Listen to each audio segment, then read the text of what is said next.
Това вероятно също е част от дезинфекционната яма на края фермата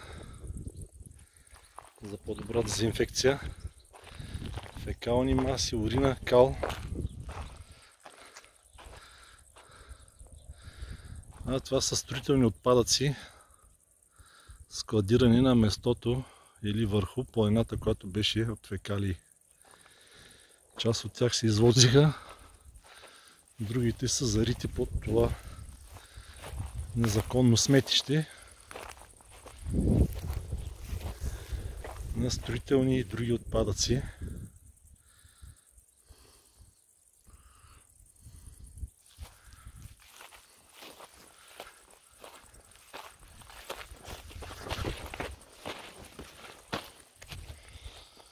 Пластмаси, тръби,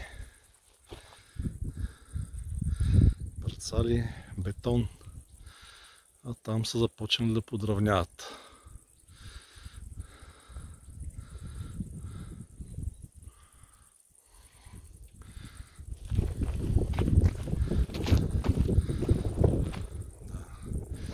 А това жълтото от другата страна, цялото поле е налято с фекални маси до самия път.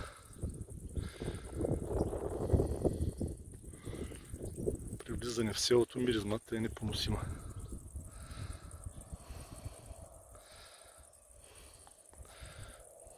Това също са част от фекалните маси.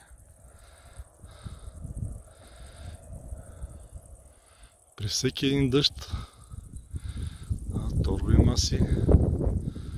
Това нещо отива в дерето,